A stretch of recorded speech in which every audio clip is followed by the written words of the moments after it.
Greetings, fellow travelers. This is Robin on the Road, your concierge for all things travel. And today I'd like to take you on the road with me to Beaufort, North Carolina, and a tour of the old burying grounds. Pack your bags. Let's go.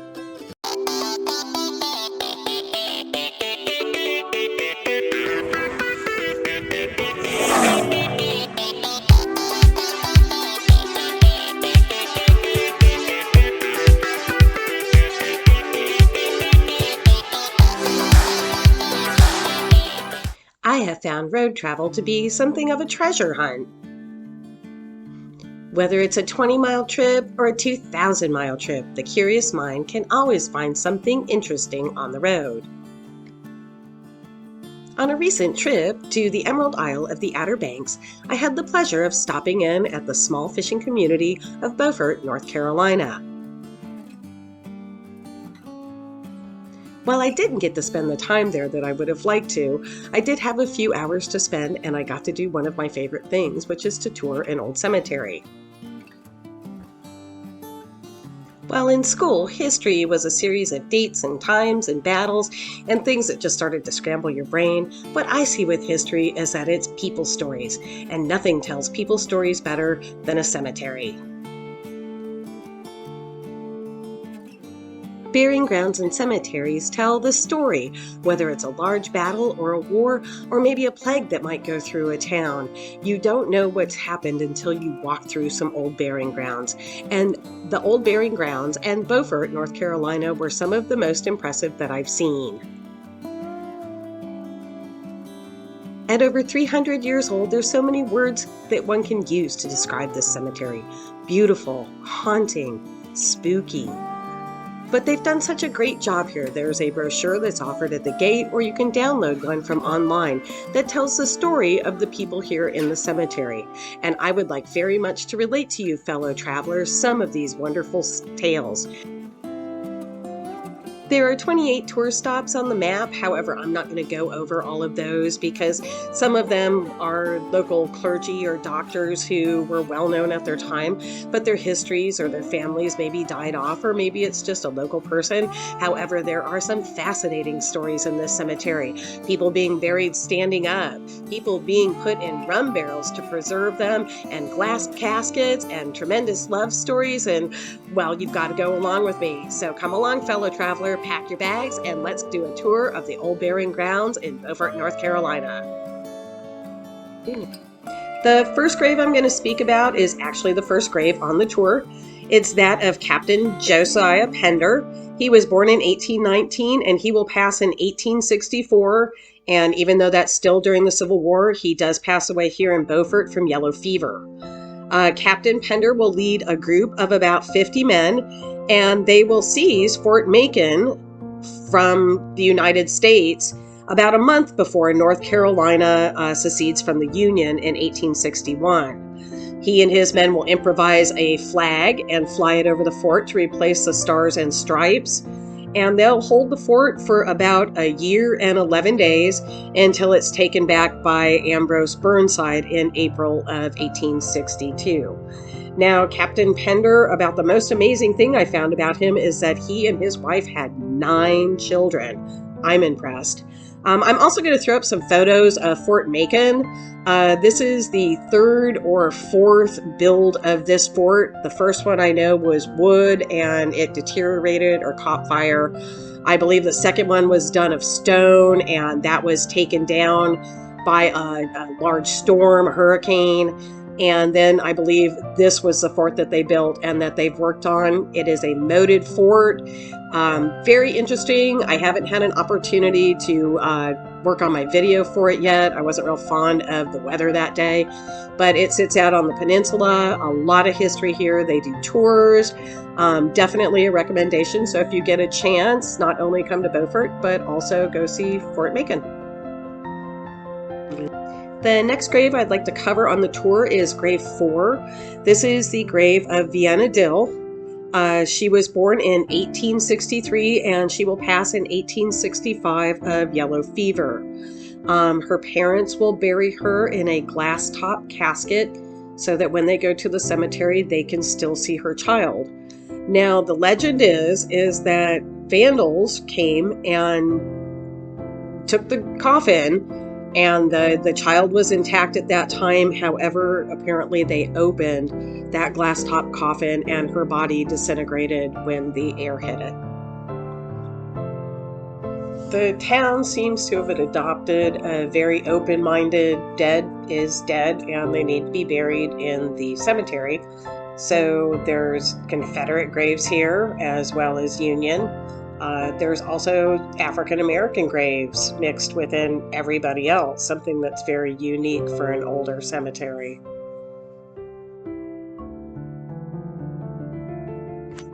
There's a story of a young woman that reads something of a Harlequin romance. Sarah Gibbs will pass away in 1792 and she will be buried next to Jacob Shepherd. Sarah had been married to Jacob. He was a seaman. He went out to sea. His ship went, but he never returned. At that time, obviously, there's no way to really communicate, so he was presumed dead. Later, Sarah will marry Nathaniel Gibbs and they will have a child. After an absence of several years, the shipwrecked Jacob Shepherd unexpectedly returns to Beaufort to find his wife married to another man.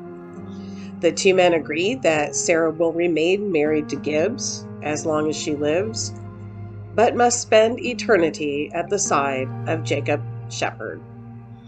It's these types of people stories that I find so fascinating about history.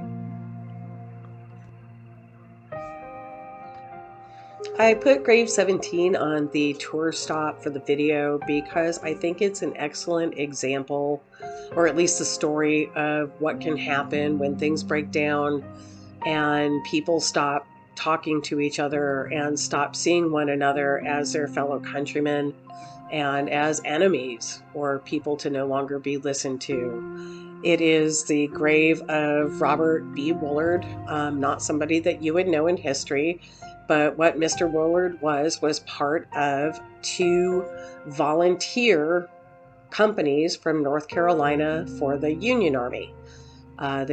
North Carolina joined the Confederacy, and these two units probably come in with Ambrose Burnside and push the Confederates further inland and away from the shore. But somewhere along the line, they are captured by the Confederate Army, and 22 of the men from these two units are discovered to be former Confederate soldiers. They will be hanged by the Confederate Army, and this will create a real problem for the men who had volunteered. They are released, but these were North Carolina men hanging North Carolina men over a disagreement, and it troubles them. The two units do end up staying in the area. One is posted at Fort Macon, and one will stay here in Beaufort.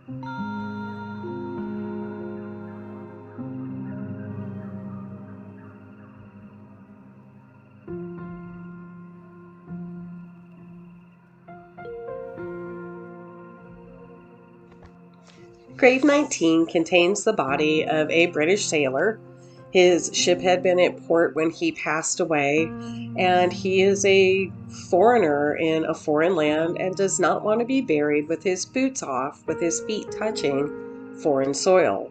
So they'll dress him in his uniform and put his boots on, and he is buried standing up with a salute to His Majesty King George III. His inscription reads, and I quote, "Resting 'neath a foreign ground, here stands a sailor of Mad George's crown. Name unknown and all alone, standing the rebel's ground." A poem by Brantley.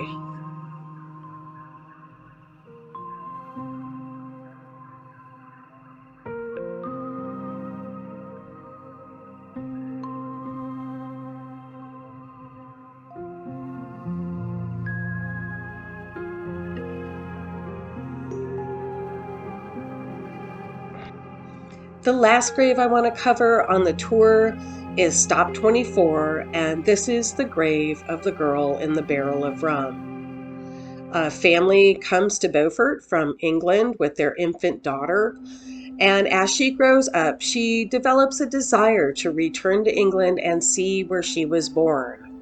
Finally, she will convince her mom to allow her to take a voyage back to England and see her home country. Her father, who's going to make the journey with her, promises the mother that he will return the girl safely home. They make the voyage to England and have a wonderful time in London, but sadly, on their return voyage, the girl passes away. Usually, she would be buried at sea, but her heartbroken father is unable to return home without the daughter he promised he would bring. So he purchases a barrel of rum from the ship's captain and places the body of his daughter in it and brings her back to Beaufort, and she's buried here.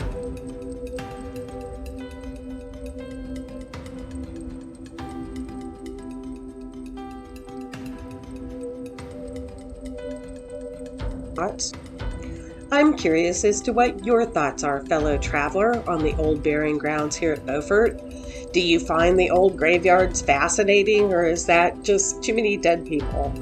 Have you been to a really great old graveyard that you want to recommend, or maybe seen something or had an experience at one of them? I would love to hear about it. Things to know before you go. The old burying grounds are on the 400 block of Ann Street in historic downtown Beaufort.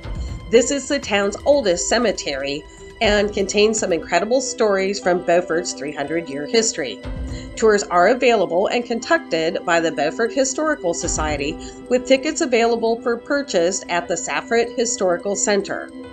The old burying grounds is listed on the National Register for Historic Places. The cemetery is just a few blocks away from the boardwalk on the waterfront at Beaufort. The other interesting thing I found about Beaufort is that they have not destroyed their town. It's loaded with old homes and cottages instead of being replaced by high-rises for the fabulous view. The town is beautifully maintained, and it's obvious that the residents love it. I came here because someone had recommended the farmers market, and it was absolutely amazing. The old burying grounds was located across the street from the courthouse where the farmers market was held. As always, when you walk through a historic place, be mindful there are a lot of loose stones and grave markers here. Sometimes the head and foot stones are nothing more than bricks sitting on top of the ground. The cemetery is free to visit and open most days of the year. However, during the winter months, they do maintain some shorter hours.